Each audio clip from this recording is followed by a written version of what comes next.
La grande édition sur i24 News. Bienvenue à tous, votre rendez-vous quotidien avec l'actualité du Moyen-Orient. Et voici le sommaire de ce journal.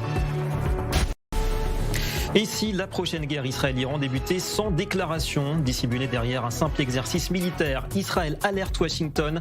Les essais de missiles confirmés par Téhéran pourraient n'être qu'un camouflage, la répétition générale d'une attaque surprise. Côté américain, on tempère, aucun indice formel d'une frappe imminente. Le vrai danger est peut-être ailleurs, dans l'erreur de calcul. Chacun veut prévenir l'effet de surprise. Et dans l'intervalle, l'Iran reconstitue ses capacités balistiques. Passage en vue dans un instant des scénarios et de cet équilibre délicat de la dissuasion. En parallèle, autre défi, celui posé par la Turquie. Il ne concerne pas uniquement Israël, ce qui explique le pourquoi de cette alliance stratégique qui se noue en ce moment autour de Jérusalem. Israël, la Grèce et Chypre, alliance qui dépasse la simple coopération diplomatique ou économique. Objectif, endiguer les ambitions de Recep Tayyip Erdogan en Méditerranée orientale, ainsi qu'en Syrie. Pour Israël, c'est un levier face à l'islam politique d'Ankara. Pour Athènes et Nicosie, l'assurance d'une sécurité préservée. Forces militaires conjointes, partage des ressources en énergie. Retour sur le sommet de Jérusalem aujourd'hui qui marque un changement de braquet. Et puis à l'heure où une partie de l'Occident sombre dans la haine antisémite, une note encourageante ce soir. Ces femmes musulmanes américaines regroupées au sein d'un collectif. Elles militent contre le sectarisme et pour le dialogue avec les autres religions. Ces derniers jours, elles se sont rendues ici en Israël. Nous entendrons leur message tout à l'heure.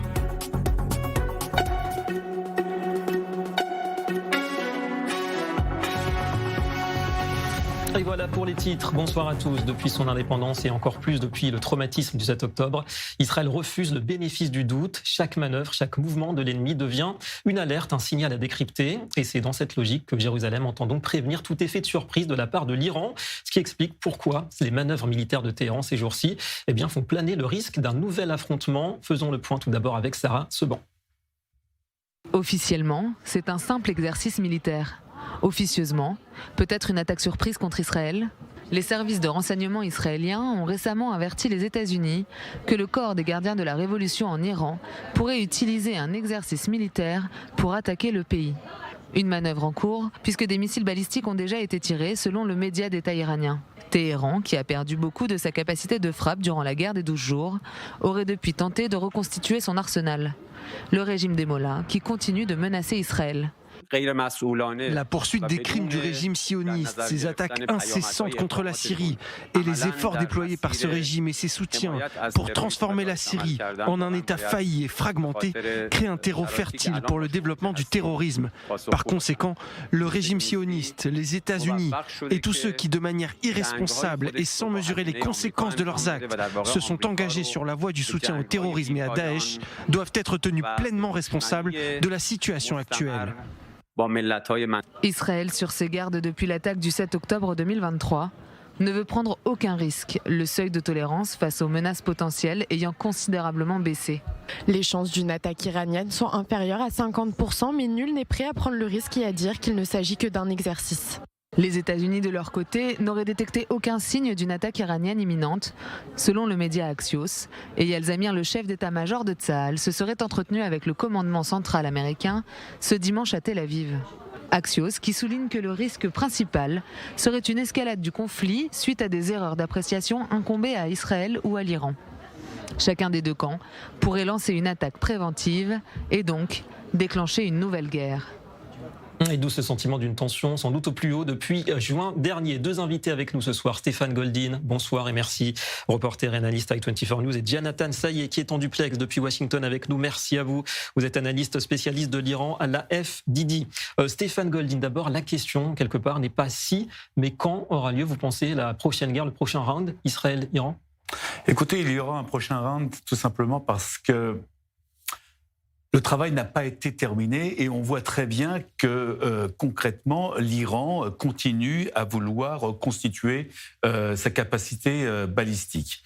Donc, à savoir quand et qui va attaquer le premier, c'est ça toute la question. Pour l'instant, on dirait, je dirais 50-50. Alors, c'est vrai qu'il y aura la réunion entre Benjamin Netanyahou et Donald Trump le 29 décembre prochain à Miami et je pense que les choses vont être posées sur la table. Et c'est vrai qu'il y aura deux options. La première option, est-ce que Israël va attaquer seul ou pas, ou est-ce que Israël attaquera avec l'aide des États-Unis. Ça, c'est la première chose. Maintenant, il faut savoir, est-ce que c'est pas l'Iran qui attaquera le premier aussi, parce que c'est aussi une éventualité. Et pourquoi je dis ça? Parce que dans le fond, l'Iran repose sa sécurité sur trois piliers. son nucléaire, sa défense aérienne et sa capacité de missiles balistiques. Or, aujourd'hui, sa capacité de missiles balistiques, on voit qu'elle veut le renouveler, pour dire clairement les choses. Depuis au mois de juin 2025, nous avions détruit la moitié de leur capacité, puisqu'il ne restait plus que 1500 missiles. Ils veulent revenir à ces 3000 missiles. Donc actuellement, avec l'aide de la Chine, avec l'aide aussi de la Corée du Nord d'ailleurs, il y a une volonté de vouloir reconstituer cette capacité pour revenir à ces 3000. Mais au-delà de ça, l'Iran a un point faible, c'est sa défense aérienne. Sa défense aérienne est complètement poreuse, pour dire clairement les choses. Et je dirais, la meilleure défense étant peut-être l'attaque, il est peut-être possible que l'Iran veuille attaquer Israël avant que Israël y pense. D'abord, il faut se souvenir aussi qu'en mois de juin dernier, les attaques iraniennes sur le territoire israélien, qui ont fait pas mal de victimes, ont montré aussi à l'Iran qu'elle pouvait aussi venir. Et pour eux, c'est aussi une victoire d'avoir pu frapper le territoire israélien. Percer les défenses, effectivement. Exactement. Donc, pour le moment, on en est là. Voilà, on en reste là. Dans le fond, quelque part, Jonathan Sayé, c'est vrai qu'on connaît l'agresseur et l'agressé, mais est-ce qu'on est dans une situation où chacune des deux parties, quelque part, pourrait déclencher une frappe préventive de peur d'être justement attaquée en premier? L'idée, quelque part, ce serait de pousser l'autre à la faute.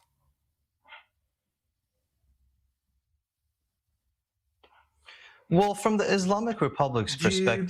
de la perspective de la République islamique, pendant longtemps, ils ont pensé que leur programme nucléaire et balistique opérerait comme dissuasion contre une intervention étrangère, israélienne ou américaine. Et on a vu jusqu'à présent que les deux programmes ont changé leur manière des attaques contre la République islamique. Et la première, c'était le nucléaire, le deuxième, les capacités de missiles. Et bien sûr, ça va être utilisé comme excuse pour continuer à déstabiliser la République islamique.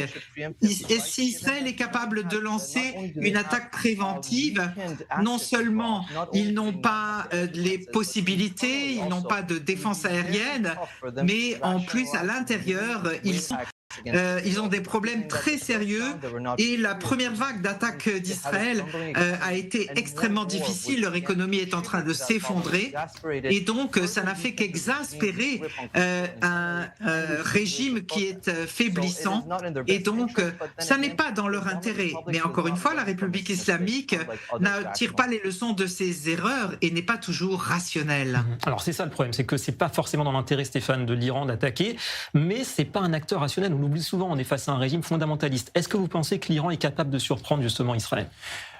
L'Iran voudrait surprendre parce que l'Iran voudrait réexister au sein de la région du Moyen-Orient, pour dire clairement les choses, où on voit très bien qu'il se passe actuellement des accords entre certains pays, avec peut-être Israël, autour des États-Unis, et l'Iran pour l'instant est hors, je dirais, du champ. Et donc l'Iran voudrait aussi recréer ces liens fortement et redonner des gages, je dirais, cela soit au Hezbollah au Liban, que cela soit au Hamas à Gaza, mais aussi avec les Houthis au Yémen. Donc on voit très bien que, dans le fond, l'Iran voudrait peut-être aussi surprendre, parce qu'aussi, il faut, comme l'a dit l'invité, le pouvoir iranien est très fragilisé. L'économie iranienne est dans une situation plus que complexe, et donc elle a besoin de quelque chose pour continuer à exister et montrer aussi à sa propre population cette position de terreur qui permet au régime des mollahs de maintenir leur pouvoir sur le territoire iranien. Donc maintenir la dissuasion. Jonathan Sayé, c'est vrai, on l'a dit, Netanyahou va rencontrer Trump la semaine prochaine aux États-Unis. À votre avis, est-ce qu'Israël pourra compter sur le soutien américain d'une manière active ou passive dans le cadre d'un éventuel deuxième round face à l'Iran ? Le point clé que Netanyahou doit prendre en compte et qu'on n'a pas pu faire au premier round, c'est qu'ils doivent aider le message de Trump interne, c'est-à-dire qu'il ne serait pas impliqué dans une autre guerre au Proche-Orient. Et c'est exactement ce qui s'est passé avec le premier round. Quand les Américains étaient nécessaires, ils ont participé et ils ont détruit les installations nucléaires et les États-Unis n'ont pas été entirés dans une autre guerre. Et donc une deuxième attaque contre la République islamique, si c'est avec avec l'aide des Américains ou soutenu par les Américains, ça n'amènera pas à une guerre irano-américaine. Et les Américains doivent le comprendre. Et au fil du temps, l'assassinat de Soleimani ou bien la destruction des installations nucléaires ou de la désignation des gardes de la République islamique comme organisation terroriste n'ont pas mené à l'escalade. Donc, si Netanyahou peut faire passer ce message clair au niveau du public et au niveau interne, et ce qui peut aider le public de Trump au niveau interne, c'est qu'avec un minimum d'attaques contre la République islamique, cela permettra une autre victoire sans qu'il y ait une autre guerre. Et donc, il nous faut continuer à utiliser ce soutien à Israël depuis des décennies. On comprend le calcul effectivement de la Maison-Blanche. Merci beaucoup Diana Tansay d'avoir été avec nous en direct de Washington ce soir. Stéphane, vous restez encore un petit peu avec nous. En toile de fond, l'autre front au quotidien pour Tsahal, c'est la bande de Gaza bien sûr, où ni l'accord de cessez-le-feu ni le plan Trump n'empêche le Hamas, et on le voit, de trouver un second souffle. Pour l'Égypte, médiatrice dans ce dossier, la phase 2 de ce plan américain devrait débuter le mois prochain sans avoir coché la case du désarmement de l'organisation terroriste. Alors qui pour prendre en compte les inquiétudes israéliennes? Le point sur la situation en images avec Eva Fasseli.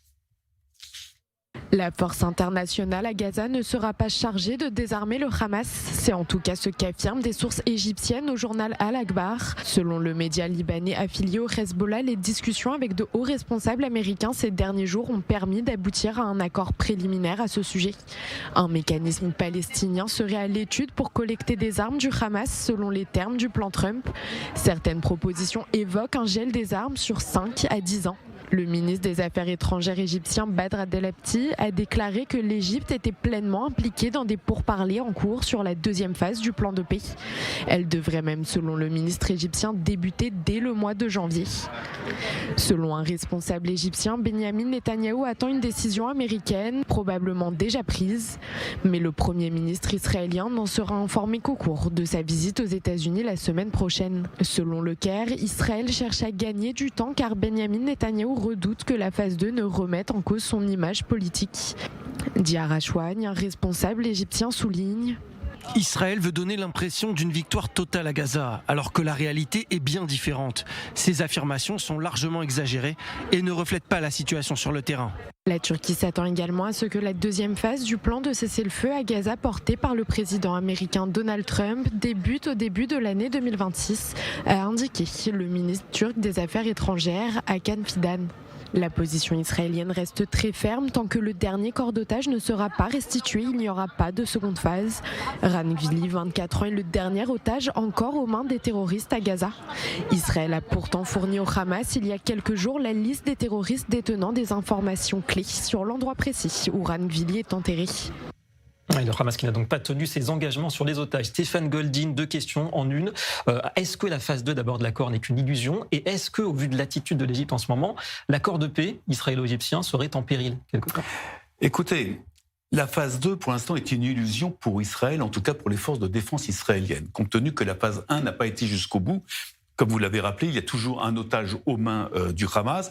Il y a tous les jours des terroristes du Hamas qui se rapprochent de la ligne jaune, qui essayent d'attaquer les soldats israéliens. Et concrètement, on voit très bien que le Hamas ne veut pas démilitariser et déposer les armes. Et donc, on n'est pas encore à la fin, je dirais, de la phase 1. Et donc, concrètement, passer à la phase 2, ça me semble un petit peu illusoire, même si concrètement, il y a eu, il y a quelques jours, une réunion à Miami avec le Qatar, l'Égypte, les États-Unis et la Turquie. Mais il manquait quand même Israël dans l'affaire. Donc c'est quand même un petit peu embêtant, où on a parlé de l'après. Donc il n'est rien sorti concrètement de cette réunion, mais on voit très bien qu'il y a une volonté pour d'autres pays de vouloir passer à la phase 2, quand nous, on n'est pas encore arrivé à la fin de la phase 1. Et concrètement, un des acteurs principaux, qui s'appelle le Hamas, ne veut même pas entendre parler de cet accord. Donc voilà, on en est là. Concernant l'Égypte et Israël, je ne pense pas qu'il y aura une remise en cause ou une modification de l'accord. D'abord, je pense que l'Égypte essaye de jouer un rôle primordial dans la région. Elle va vouloir garder aussi ses intérêts qu'elle a avec Israël. D'abord, il y a la question turque. Et franchement, l'Égypte ne veut pas voir ni le Qatar derrière, ni la Turquie, c'est-à-dire tout ce qui touche au monde des frères musulmans, se rapprocher de sa frontière. Ça, c'est la première des choses. Seconde chose, il y a des accords entre Israël et l'Égypte, comme l'accord du gaz qui a été signé il y a quelques jours. Alors c'est vrai que ça va permettre à l'Égypte de revendre du gaz, je dirais, à l'Europe, mais à un coût, je dirais, très intéressant pour elle. Et donc, concrètement, il y a un lien très fort, qu'on le veuille ou non, entre l'Égypte et Israël au niveau économique. Et dans le fond, dans la reconfiguration régionale, l'Égypte n'a aucun intérêt de jouer la mauvaise carte dans cette affaire. Donc, pour le moment, elle joue un double jeu parce qu'elle a un devoir, enfin un devoir, non, pas un devoir, mais en tout cas, elle doit parler aussi à sa population. Et parallèlement, elle voit aussi les intérêts régionaux qu'il y a dans l'affaire. Effectivement, opinion égyptienne qui n'est pas forcément pro-Israël, comme on sait. Merci beaucoup Stéphane Goldin pour cet éclairage. On va également évoquer rapidement l'autre front actif, c'est important, celui du Nord, face au Hezbollah libanais. Bonsoir Chani Guidalia. Vous êtes là pour ça, Gianni, violation là aussi continue, on le voit bien, du Hezbollah chaque jour, et puis frappe en réponse de Tsahal contre les terroristes libanais. Oui David, les provocations du Hezbollah continuent et ce chaque jour. Aujourd'hui encore, l'armée israélienne a éliminé plusieurs terroristes dans la zone de Sidon, c'est dans le sud du Liban. Hier encore, plusieurs terroristes ont été éliminés. Ils tentaient de réhabiliter, de restaurer les capacités du Hezbollah dans le sud du Liban. Donc on voit que ces provocations du Hezbollah, ces violations du cessez-le-feu, elles sont quasi quotidiennes. Il faut savoir aussi que la fin de l'année approche, donc il y a aussi cette date limite concernant le désarmement du Hezbollah, sauf qu'en parallèle, le Premier ministre libanais envisage de proclamer la zone au sud du Litanie, zone démilitarisée. C'est une annonce qui devrait être faite le 5 janvier, selon le journal Al-Akhbar. Deuxième annonce, au début de 2026, l'armée libanaise passerait à une seconde phase de limitation des armes, mais cette fois au nord du fleuve Litanie. Évidemment, ça ne plaît pas au Hezbollah qui a affirmé qu'il ne remettra aucune arme au nord du Litanie. Donc on voit que derrière ces tensions et surtout derrière en dehors des provocations du Hezbollah, l'État libanais tente de restaurer une forme de souveraineté et notamment une souveraineté militaire. Et c'est compliqué, on le voit bien. Merci beaucoup Chani Guidalia. On n'oublie pas non plus la Syrie, c'est juste à côté. Voici l'édito de Christian Ballard.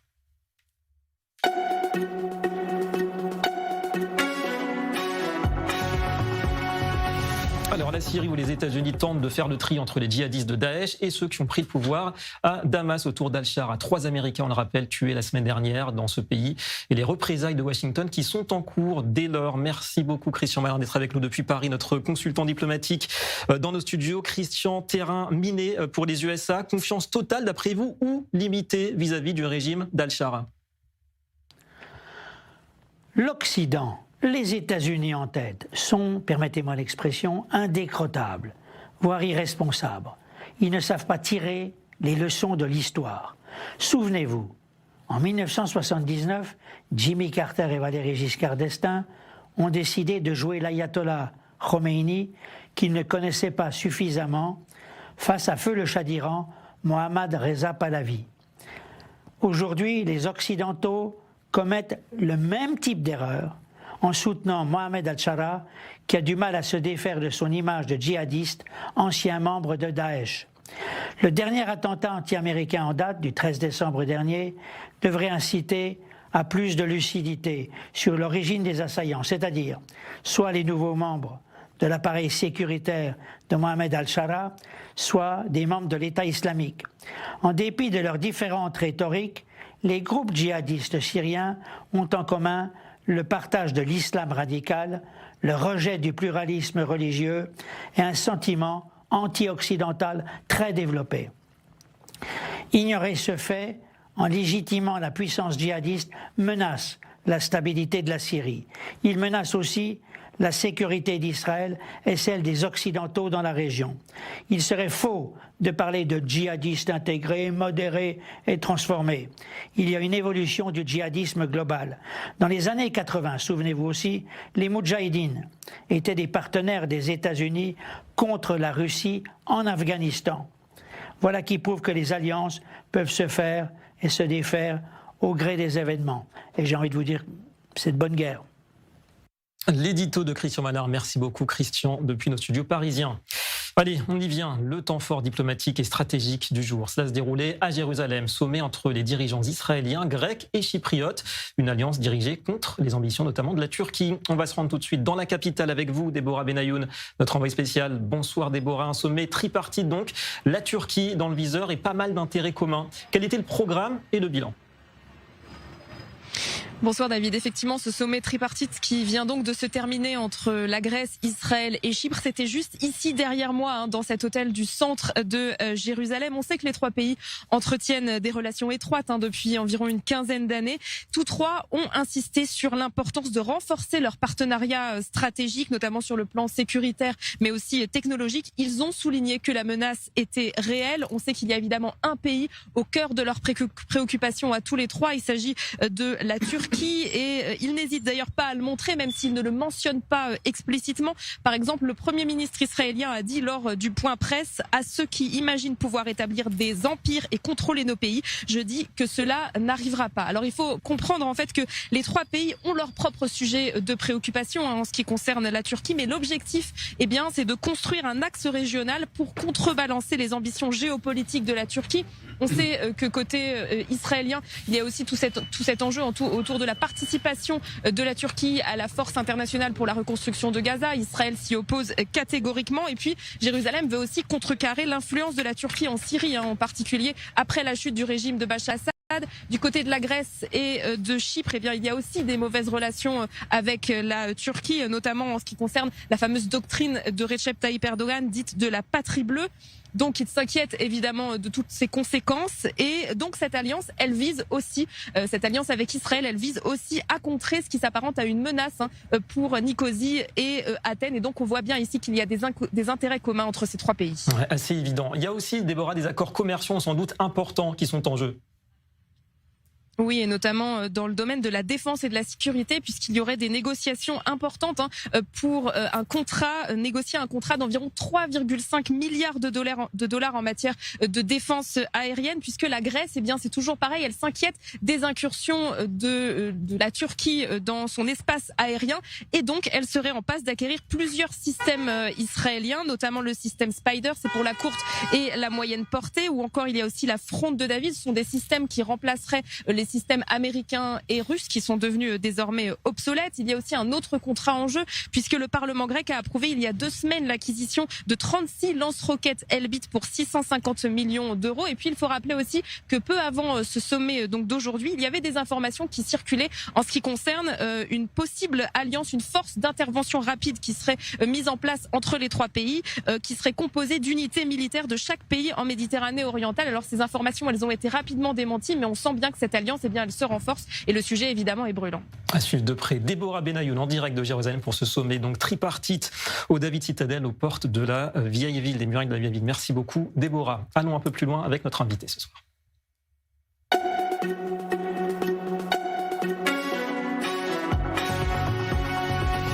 On a le plaisir d'accueillir ce soir le docteur Chai Eitan Cohen Yana-Rokak. Bonsoir et merci à vous. Vous êtes spécialiste de la Turquie, vous êtes chercheur au Jérusalem Institute for Security Studies, le JISS. Est-ce que d'abord vous pensez qu'on peut parler d'une alliance qui est solide, qui est pérenne, qui va durer, que ce soit sécuritaire, c'est important, et aussi économique? Je dois signaler qu'il y a ici un dénominateur commun qui est le défi turc. Quand nous regardons la conférence de presse des trois dirigeants, on peut dire que quand le chypriote et le grec ont parlé, ils ont parlé de l'aspect économique, de high-tech, etc., en rapport avec les sujets plus légers, disons-nous. Et le Premier ministre israélien Netanyahou a davantage parlé du défi turc, sans évoquer le nom d'Erdogan ou de la Turquie directement, mais il a parlé de l'indépendance grecque, chypriote et israélienne, et il a dit que ceux qui veulent ramener leur influence impériale du siècle précédent, il était trop tard et cela n'arriverait plus. Et donc, c'est ce qu'a dit Netanyahou. Et donc, nous pouvons comprendre que les trois États continuent à coopérer. Et je voudrais vous rappeler que cette coopération entre les trois États a commencé en 2010. Qu'est-ce qui s'est passé en 2010? Ça a été la flottille Mavi Marmara à l'époque des Turcs. Donc qui est l'architecte de cette alliance entre Chypre, la Grèce et Israël? C'est Erdogan lui-même. Et de ses mains propres, il a poussé l'État d'Israël dans les bras des États helléniques.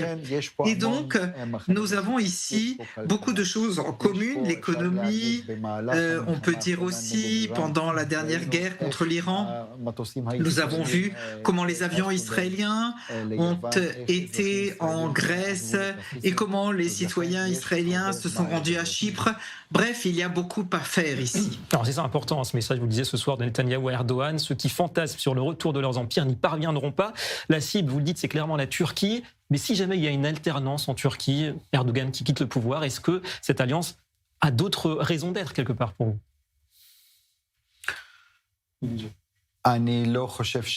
Écoutez, je ne pense pas que quand Erdogan partira, s'il part un jour, il partira un jour, mais je ne vois pas ici de demi-tour dans la politique extérieure de la Turquie. Probablement son parti continuera à adopter cette ligne très extrême contre Israël.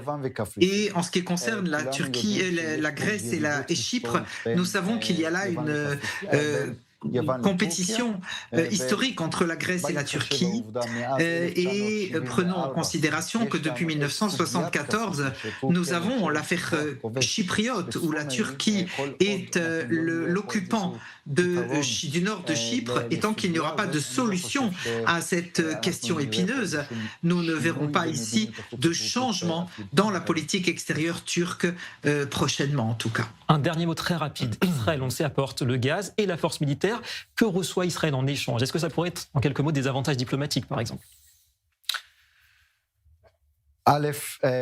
D'abord, oui, diplomatiquement, parce que les deux États sont dans l'Union européenne. Et je tiens à signaler aussi que tant Chypre que la Grèce sont pour Israël une profondeur stratégique extraordinaire.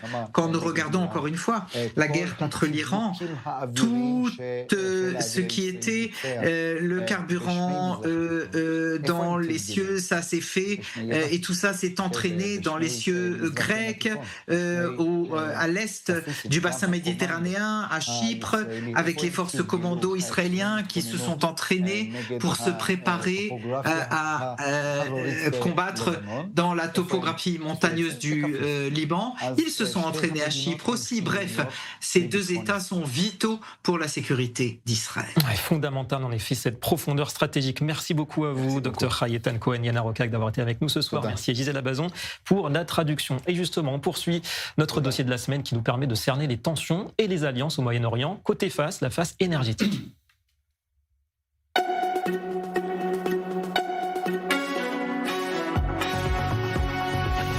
Parce qu'au Moyen-Orient, depuis longtemps, les lignes de fracture ne passent plus par les montagnes ni par les fleuves, elles passent par la mer, sous les flots, des quantités immenses de gaz naturel et autour, des États qui redéfinissent leur rapport de force à coup de ZEE. Regardez, c'est le terme à connaître ce soir, les zones économiques exclusives, celles qui permettent aux États d'exploiter les ressources offshore maritimes. Voyons d'abord comment, en 15 ans, elles ont transformé la région. C'est avec Sarah Seban. Et si les zones économiques exclusives remplaçaient les frontières terrestres?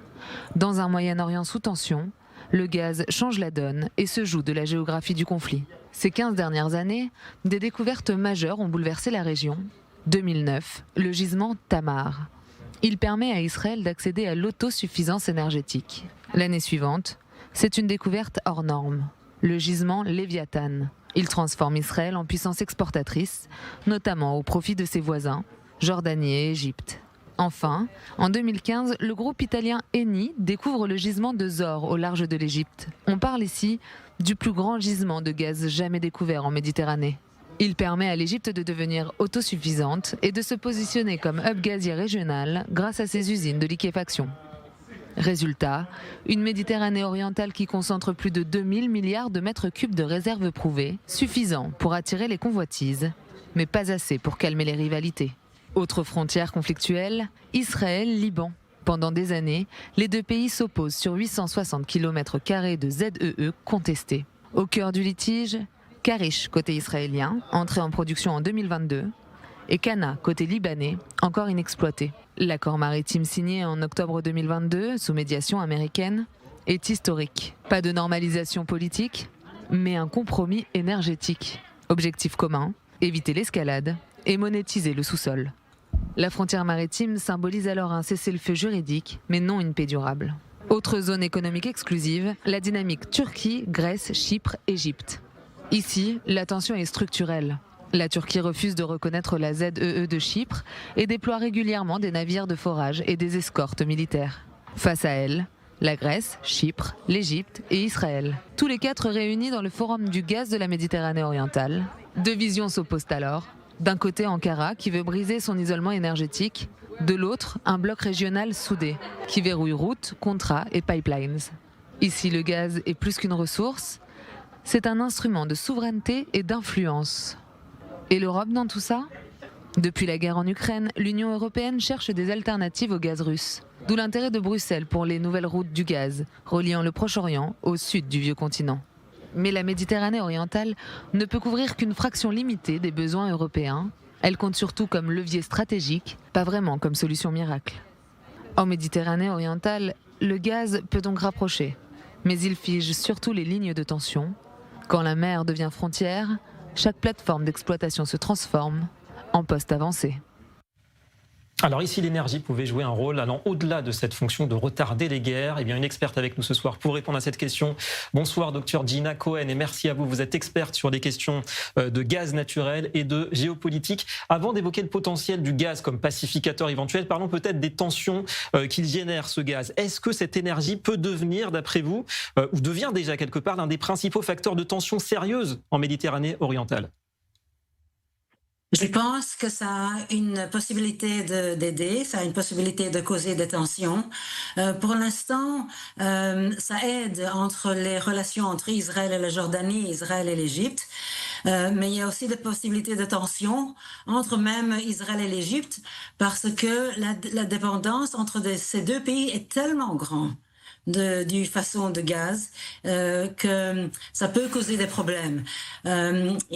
Égypte est pratiquement le seul pays à qui Israël vend son gaz. Et Égypte a énormément besoin du gaz israélien. Et cette dépendance énorme peut causer des tensions. Ça, ce sont des tensions au futur. Des tensions pour l'instant, évidemment, avec la Turquie, ça peut causer des tensions. Mais on n'est pas encore là au moment de tension. Pour l'instant, on est en train d'essayer de développer les gisements de gaz, de regarder où et comment on va vendre ce qu'on a déjà découvert. Effectivement. Alors, vous parlez d'interdépendance, c'est important. Pour revenir à l'actualité d'aujourd'hui, est-ce que vous voyez dans cette alliance Israël-Grèce-Chypre le bon exemple, quelque part, d'un bloc soudé qui, grâce à l'énergie notamment, entre autres évidemment, peut faire contrepoids aux ambitions de la Turquie ? Oui, mais moi je suis un peu troublée par une décision qui a été prise il y a quelques jours en Israël. C'est-à-dire, le Premier ministre a décidé de vendre encore une énorme tranche de notre gaz en Égypte. Israël vend déjà 10 milliards de mètres cubes chaque année en Égypte. Et on a décidé de doubler ce numéro de gaz. On va vendre en Égypte environ 20 milliards de mètres cubes. Et ça nous laisse pratiquement pas de gaz pour vendre au Liban ou en Syrie ou en Turquie un jour, ou en Chypre. Par exemple, la Chypre n'a pas besoin de notre gaz, mais la Chypre a besoin d'un pays comme Israël avec qui on pourrait développer ensemble des gisements de gaz. On aurait pu faire, par exemple, une usine de gaz liquéfié en Chypre. Et ce qu'on a fait, on a mis tous nos jetons dans une poche et on vend tout notre gaz en Égypte. Et ça, je pense que on est en train de gaspiller un peu le produit qu'on a pour ne pas renforcer nos relations justement avec la Chypre et avec des pays au futur comme la Syrie et le Liban, avec des pays potentiels au futur. Effectivement, penser plus loin et diversifier les clients, ne pas mettre tous les œufs dans le même panier. Merci beaucoup pour cet entretien très enrichissant, docteur Gina Cohen, en direct dans la grande édition. Allez, une page politique à présent avec le parti pris ce soir.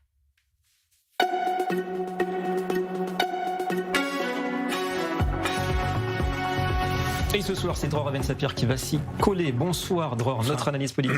On va parler de cette enquête sur le 7 octobre qui divise toujours la classe politique. Là, on va parler de la commission interministérielle des lois qui a approuvé l'établissement d'une commission d'enquête sur les défaillances ayant conduit au 7 octobre malheureusement. Est-ce que pour vous, c'est une commission d'enquête d'un genre inédit, assez nouveau? Pas seulement pour moi, c'est pas une commission d'enquête étatique, puisqu'une commission d'enquête étatique, ses membres, au nombre de 3, sont nommés par le président de la Cour suprême. Or, le gouvernement considère que le président de la Cour suprême et la Cour suprême elle-même ne bénéficient pas de la confiance du peuple. Et d'après tous les sondages, le gouvernement bénéficie d'encore moins de la confiance du peuple, de 2 fois moins, d'après les sondages, 2 fois moins de confiance du peuple pour le gouvernement que pour la Cour suprême. Alors c'est une commission d'enquête d'un genre effectivement particulier, avec 6 membres, 3 qui seraient nommés par le gouvernement et 3 qui seraient nommés par l'opposition.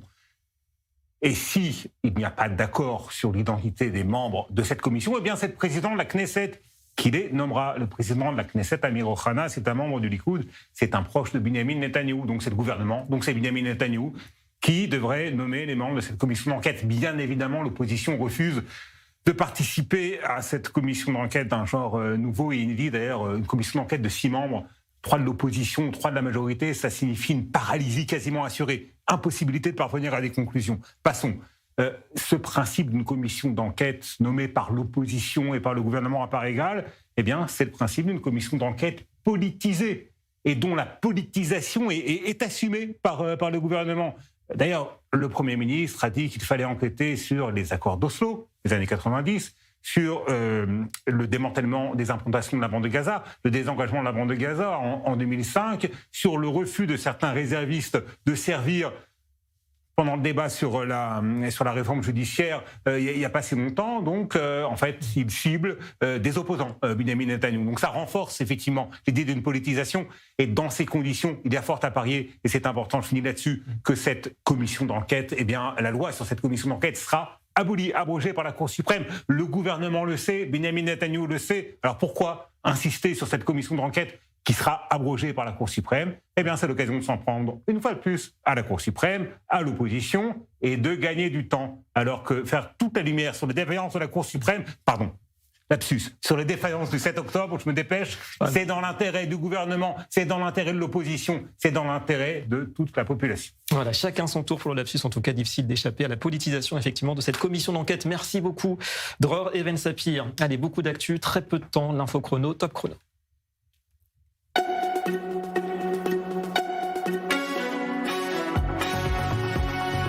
Et d'abord, une belle histoire. Un Israélien évacué de son domicile après les attaques du 7 octobre. Un missile avait touché sa maison.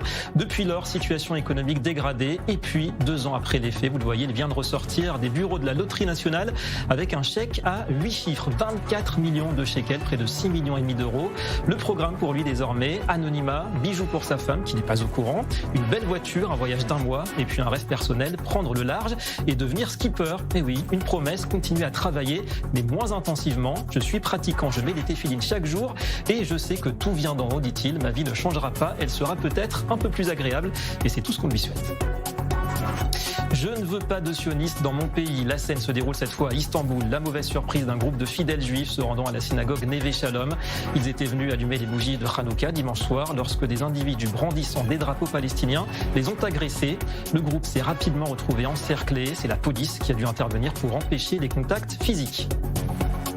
Enfin, tout aussi choquant, ce touriste israélien agressé violemment à Chypre devant son hôtel de Limassol alors qu'il conversait en hébreu par téléphone avec son père. Le jeune homme en voyage après son service militaire a été agressé sauvagement par un individu qui lui demandait une cigarette. Gravement blessé à l'œil, le jeune Israélien a perdu connaissance. Il a pu ensuite embarquer sur un vol pour Israël. Opéré à l'hôpital Ichilov de Tel Aviv, il a malheureusement perdu l'usage de son œil. Son père dénonce au passage l'inaction du consulat israélien. Alors des attaques antisémites qui viennent s'ajouter à d'autres ces derniers jours, notamment en Grèce ou aux États-Unis, et bien sûr encore plus grave en Australie.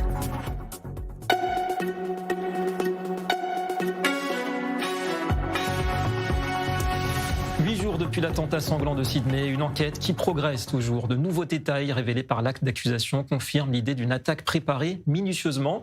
Le document révèle que les terroristes ont lancé des engins explosifs sur la foule lors de l'assaut et par miracle, ils n'ont pas explosé. Et les autorités confirment qu'ils étaient bel et bien opérationnels. Les derniers développements, Eva Fasseli.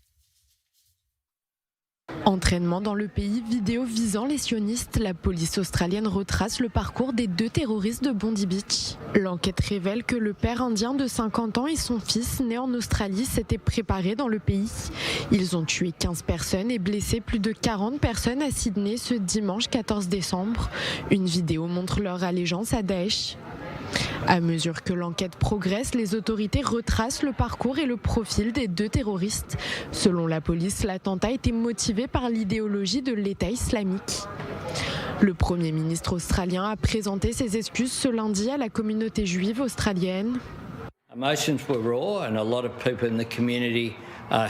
Les émotions sont à vif et beaucoup de membres de la communauté souffrent et sont en colère.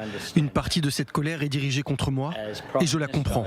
En tant que Premier ministre, je ressens le poids de la responsabilité pour cette atrocité commise pendant mon mandat. Et je suis profondément désolé de ce que la communauté juive et notre nation tout entière ont vécu. Le gouvernement œuvrera sans relâche pour protéger les Australiens juifs et leur droit fondamental en tant qu'Australiens à être fiers de leur identité, à pratiquer leur foi, à éduquer leurs enfants et à participer pleinement à la société australienne. Navid Akram, grièvement blessé par la police, est hospitalisé sous haute surveillance policière. Il a été inculpé pour terrorisme. Lors de l'enquête, la police australienne a établi que les 2 assaillants s'étaient entraînés à l'intérieur du pays avant l'attaque. Les enquêteurs ont aussi retrouvé une vidéo sur un téléphone portable. On y voit les 2 terroristes assis devant un drapeau de l'État islamique. Ils récitent un passage du Coran et fustigent les sionistes. L'enquête révèle également que les 2 terroristes ont lancé des engins explosifs sur la foule lors de leur assaut. 3 dispositifs étaient fabriqués à partir de tuyaux et un 4e à partir d'une balle de tennis. Bien qu'ils n'aient pas explosé sur place, les autorités confirment qu'ils étaient opérationnels. Ces actions non détectées posent la question de l'efficacité des services australiens de renseignement. Navid Akram avait été interrogé en 2019 pour une possible radicalisation. Les autorités avaient alors estimé qu'il ne constituait pas une menace. Son père avait également été interrogé. Il avait obtenu un permis de port d'armes lui permettant de posséder 6 fusils. Et la haine du juif en France cette fois, à la suite de l'affaire concernant ce maire de Dordogne qui trouvait la France, je cite, trop youpine. Direction Paris, bonsoir Anna Papiachvili. Alors Anna, c'est le ministre français de l'Intérieur, Laurent Nunez, qui monte au créneau. Pour lui, Bernard Bazinet, c'est son nom, n'a pas l'autorité morale nécessaire à l'exercice de ses fonctions. Oui, absolument. Il envisage de prendre des sanctions qui peuvent aller de la suspension à la révocation contre ce maire de Dordogne. Une telle sanction est extrêmement rare sous la Ve République. Et Laurent Nunez a évidemment condamné fermement les propos tenus par ce maire d'Augignac. Il a donc demandé à la préfète de la Dordogne d'entendre le maire pour lui faire part de la gravité de ses propos incompatibles avec sa qualité de maire. Selon nos confrères d'ici Périgord, Bernard Bazinet est convoqué dès ce mardi à la sous-préfecture de Nontron. Et à la suite de cet entretien, le ministre décidera de prendre des sanctions, donc soit la suspension par arrêté ministériel, soit la révocation en conseil des ministres. Pour ses propos antisémites qu'il a tenus sous une publication Facebook du journal Libération concernant la participation d'Israël à l'Eurovision, je le cite, « Oui au boycott, la France est trop youpine pour boycotter ». Entre-temps, le maire avait déjà reçu une première convocation. C'est en janvier, ça arrive pour injure publique à caractère raciste devant le délégué du procureur de Périgueux. Il devra s'acquitter d'une amende de 500 € et il a été aussitôt exclu du Parti socialiste après ses propos antisémites. Merci beaucoup Anna Papiachvili pour ces précisions depuis nos studios parisiens. Allez, on poursuit notre tour du monde en Amérique cette fois. Un personnage à suivre pour les années qui viennent, c'est le vice-président américain, plus que jamais J.D. Vance, qui se pose en héritier de Donald Trump. C'est une grande conférence hier dans l'Arizona qui semble avoir acté cette réalité. Antoine Hollard nous attend en direct de Washington. Bonjour Antoine, notre correspondant. Alors, grosse ambiance à Phoenix hier et des messages assez forts. Quelques mots d'abord sur ce qu'a déclaré J.D. Vance concernant la poussée d'antisémitisme aux États-Unis. Aurait-il relativisé cette tendance inquiétante ? Oui, on peut le dire, puisque J.D. Vance déclare que les Américains ne sont pas antisémites et ne le seront jamais. Et ces propos qui interviennent alors que le parti trumpiste, la frange, les MAGA, sont très divisés. Il y a une frange de plus en plus active qui assume un antisémitisme totalement débridé. Et cette voix, elle est incarnée par Nick Fuentes, un influenceur néo-nazi qui attire de plus en plus de jeunes à droite. En disant que les Américains ne sont pas antisémites, J.D. J.D. Vance refuse donc de condamner ces dérives. On a l'impression qu'il ne veut froisser personne, ne se mettre personne à dos, alors que, vous l'avez dit, il espère être l'héritier de Donald Trump et qu'il a donc besoin de tous les Trumpistes, y compris manifestement les plus extrémistes. Un petit mot sur ça aussi, Antoine, parce que parmi les temps forts de son discours, il y a l'affirmation de l'attachement de l'Amérique envers la foi chrétienne. Un discours très conservateur finalement. Oui, exactement. En fait, J.D. Vance a les yeux rivés sur 2028 et il sait que Donald Trump ne peut pas se représenter. Il espère donc être le candidat. C'est vrai qu'en interne, pour le moment, dans le Parti républicain, on ne voit pas qui pourrait lui faire de l'ombre. Et hier, pendant cette conférence à Phoenix, eh bien, J.D. Vance a été adoubé par Turning Point USA, cette organisation qui avait été fondée par Charlie Kirk, l'influenceur très proche de Donald Trump. C'est un bon point pour J.D. Vance parce que Turning Point USA, c'est une machine à mobiliser, notamment les jeunes sur les campus. Mais pour séduire ces jeunes qui ont une foi chrétienne très importante, eh bien, J.D. Vance assure que la foi de l'Amérique est une foi chrétienne.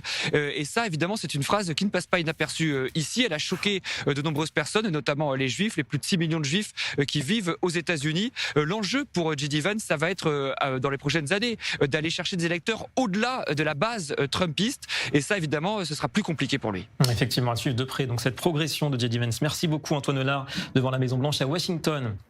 Allez, comme promis, une note plus encourageante. Elles prennent le contre-pied de cette vague mondiale d'antisémitisme. Ces femmes musulmanes américaines regroupées au sein du collectif Amouek. Et elles militent aujourd'hui contre le sectarisme et pour le respect des autres religions.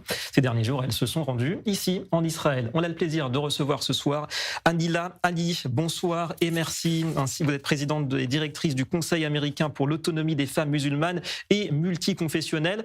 Soraya Dean, à vos côtés, merci à vous. Vous êtes la fondatrice de ce même mouvement. Alors d'abord, pouvez-vous peut-être nous présenter un petit peu en quelques mots votre organisation, parce qu'il est question de promouvoir le dialogue multiconfessionnel.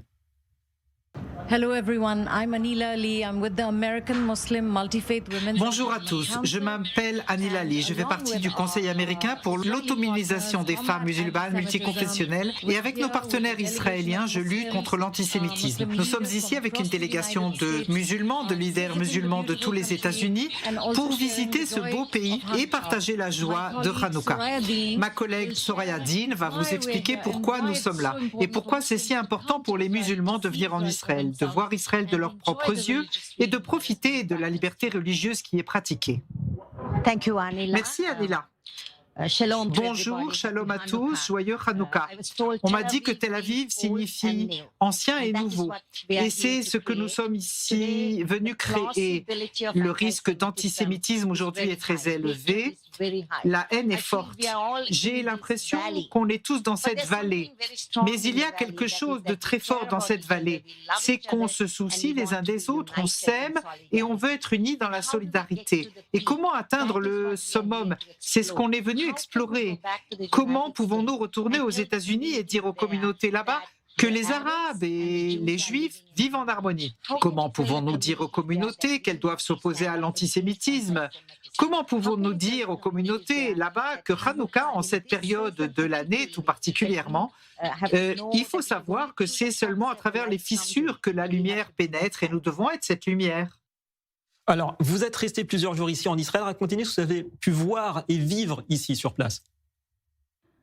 Whenever we visit Israel, chaque fois que nous visitons Israël, nous revenons avec une envie renouvelée de lutter contre l'antisémitisme, parce que c'est la chose à faire. Nous vivons aux États-Unis et quand on voit la haine envers nos frères et sœurs juifs qui nous ont soutenus en tant que musulmans depuis le 11 septembre, on se dit qu'ils nous ont aidés à nous rendre plus forts, ils nous ont aidés à nous former. Et on le voit, c'est notre devoir de nous lever et de lutter contre ce cancer. Vous savez, ce n'est pas le cas. On doit comprendre que c'est une maladie et qu'on doit tous lutter contre ça. Ce n'est pas un problème américain, c'est un problème mondial, global, auquel on est confronté. Il est temps que l'humanité se réveille et dise que ce cancer qu'est l'antisémitisme va nous toucher. Ça commence toujours avec les Juifs, mais ça ne s'arrête pas avec les Juifs. Et en tant que musulmans, nous pensons que c'est notre devoir de nous lever et de soutenir nos frères et sœurs juifs. Absolutely, Anila, what you said. Tout à fait. J'adore ce que vous avez dit sur l'espoir et les possibilités. L'amour est quelque chose d'extraordinaire. Ce que je trouve si beau en Israël, c'est le cœur du peuple juif en particulier, parce que ce sont eux que j'ai rencontrés. Il n'y a pas la moindre once d'accusation ou de propos négatifs à l'égard des musulmans. On parle juste de la joie de notre présence et ça me remplit vraiment le cœur parce qu'il y a des moments où je me sens tellement gênée que nous ayons combattu, disons, de manière inutile pour partager cette terre avec nos frères et sœurs juifs. Parce que le sionisme est une prophétie coranique et chaque musulman devrait être sioniste. C'est ça la prophétie coranique et on doit croire aux prophètes qui nous ont précédés. À un moment donné, les musulmans du monde entier n'ont pas appris le vrai islam, l'islam coranique. On a été pris par les hadiths, qui sont des histoires racontées 300 ans après notre cher prophète. Et on nous dit de croire aux hadiths. Donc, je veux dire, ce matin, j'ai fait une petite vidéo face à la mer à Tel Aviv. Et j'ai dit, il y a de l'espoir, il y a de la lumière. Parce que à chaque revers du destin, il y a un tremplin pour un retour en force. Des propos forts, en tout cas. Merci beaucoup, Anila Ali et Soraya Dean. On vous souhaite un bon retour également aux États-Unis. Puisqu'on a parlé de religion, partons sur les traces du buisson ardent.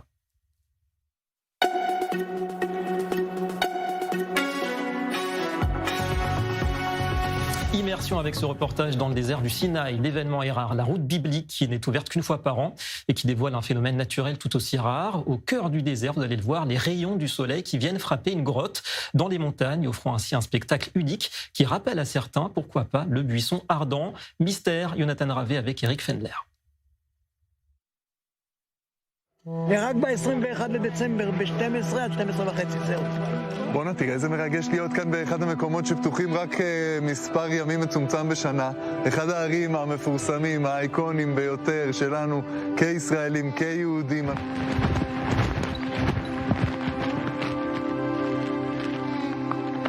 Il était difficile d'arriver jusqu'au buisson ardent, mais à Hanouka, on a sauté sur l'occasion. קפצתי על המציאה עם שתי ידיים, דחיתי את כל מה שהיה לי על הראש, ואמרתי, חבר'ה, אני היום בחול. אפילו שאשתי שתחיה מוניק אמרה, אריק, קח אותי. אמרתי לה, מוניק, היום זה היום שלי. Pour arriver jusqu'au Mont Arif, il faut se lever tôt le matin et rouler rapidement sur la route numéro 10, qui n'ouvre que 3 fois par an. Quand nous sommes arrivés, nous avons découvert la file de véhicules qui attendait déjà. אין ציפיות, לחוות משהו נחמד מיוחד, לראות את הארץ העבודה שלנו, ולנצל את היום הזה שפתחו לנו את הכביש. אנחנו ממטולה. די, נו. כן, אבל עשינו עצירות בדרך. חלום של איזה 7 שנים כבר. פעם ראשונה שלכם? כן, כן, כן. אבל רק לסנה הבוער, גם לראות את הציורים. כן, ציורים. La route vers la frontière égyptienne est proche, très proche. בערך אחרי חצי שעה נסיעה על כביש 10 אנחנו מגיעים למקום הזה, נקודה כל כך קרובה לגבול המצרי. אתם יכולים לראות מאחורינו גם את הגדר, כמה היא קרובה, וגם מוצב של הצבא המצרי שנמצא ממש מעלינו. ועם הכל זה גבול שצריך לפתוח אותו לעם ישראל. אין שום סיבה שהכביש הזה יהיה סגור כל השנה. בעייתיות עם הקרבה הזאת לגבול. פה יש גדר טובה, יש פה אזורים נשלטים, זאת אומרת, מבחינה אגמית, ואין שום סיבה, למעט זה שזה נוח למדינת ישראל לא לעשות את זה. Nous avons continué encore 2 heures à rouler, principalement hors piste, jusqu'à arriver au Mont Karkom. Le ciel s'est assombri et soudain, on ne savait plus si on verrait le buisson ou non. זה מה שיפה במסתורין, נכון? לא הכל גלוי. כל האלפים שצפויים להגיע היום? זה לא רק בגלל אתה אומר, הם לא באים רק בגלל ההר. כן, זה נקודתי. המקום עצמו, חוויה. יש לנו הזדמנות אחרי שנה, שנתיים, שהמקום היה סגור בגלל המלחמה, לחזור לטבע היפהפה, ובהחלט אזור בתולי, אחד מהיותר בראשיתיים של ארץ ישראל.